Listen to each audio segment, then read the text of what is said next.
বন্ধুরা, এসে গেছি ইতিহাস বিদ্যার্থী টিউটোরিয়াল চ্যানেলে। আজ আমি লখনৌ চুক্তির শর্তাবলী ও গুরুত্ব নিয়ে আলোচনা করব। 1916 খ্রিস্টাব্দে লখনৌ শহরে কংগ্রেস ও মুসলিম লীগের যৌথ অধিবেশনে ভারতের জাতীয় কংগ্রেস ও নিখিল ভারত মুসলিম লীগের মধ্যে লখনৌ চুক্তি স্বাক্ষরিত হয়। এই অধিবেশনে বাল গঙ্গাধর তিলক জাতীয় আন্দোলনকে শক্তিশালী করে তোলার জন্য কংগ্রেস ও মুসলিম লীগের মধ্যে সমঝোতা গড়ে তুলতে চেষ্টা করেন।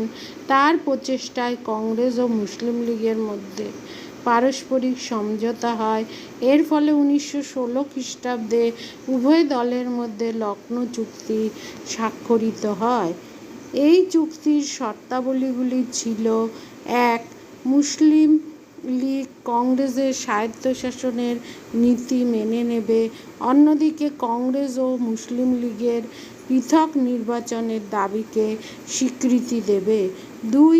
কেন্দ্রীয় ও প্রাদেশিক আইনসভায় নির্বাচিত প্রতিনিধিদের 1/3 সদস্য হবে মুসলিম প্রতিনিধি। 3. মুসলিম লীগ ও কংগ্রেস যৌথভাবে স্বাধীনতা বা স্বরাজ আদায়ের জন্য ইংরেজদের বিরুদ্ধে সংগ্রাম করবে। 4.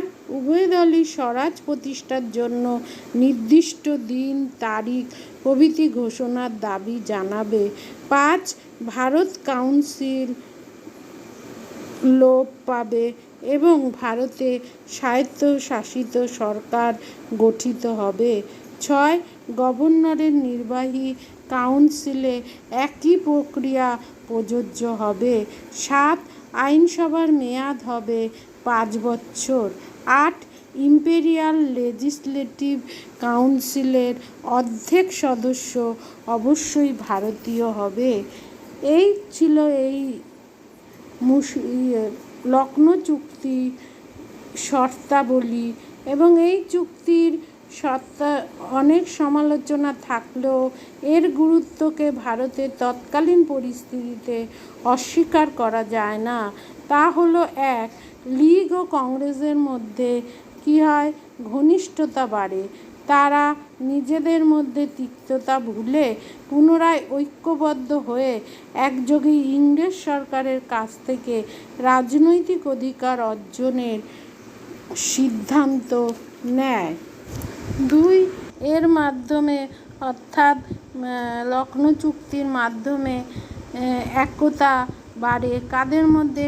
হিন্দু মুসলিম উভয় সম্প্রদায়ের মধ্যে। তাদের মধ্যে ধর্মীয় পার্থক্য থাকলেও জাতীয় প্রয়োজনে দুই সম্প্রদায় পরস্পরের কাছে আসে।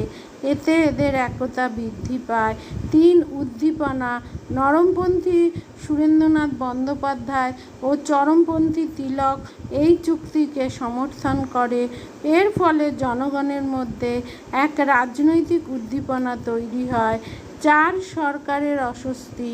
সরকার দমনপীড়ন ছাড়াও বিভেদ নীতি ছড়িয়ে জাতীয়তাবাদী আন্দোলনকারীদের দমন করত, যাতে হিন্দু মুসলিম একতাবদ্ধ না হয়।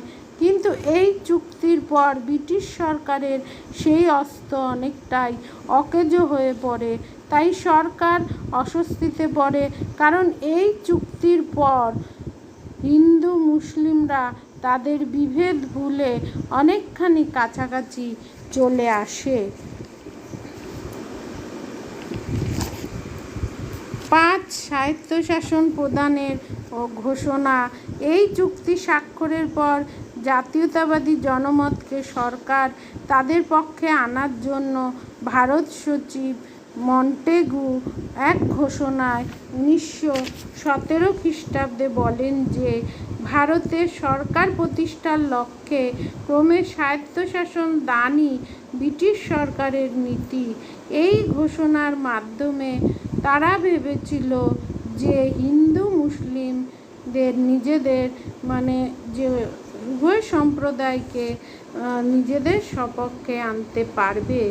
সবশেষে বলা যায়, ঐতিহাসিক বিপিনচন্দ্র মনে করেন লখনৌ চুক্তি হিন্দু মুসলিম ঐক্যের ক্ষেত্রে এক গুরুত্বপূর্ণ কোনো পদক্ষেপ গ্রহণ করে।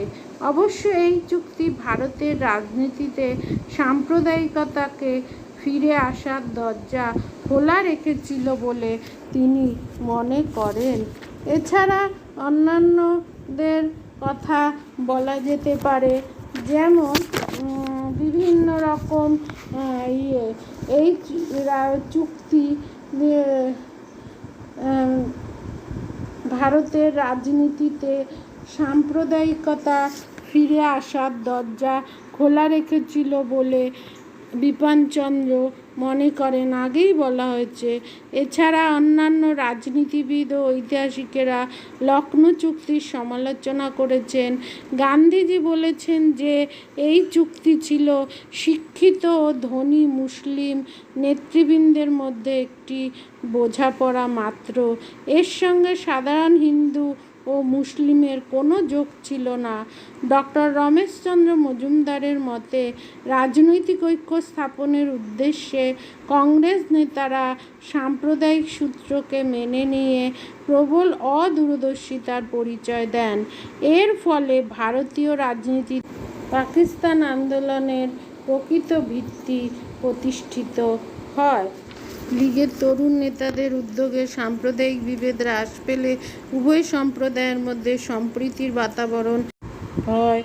চ্যানেলটা অবশ্যই সাবস্ক্রাইব করো। আজ আসি।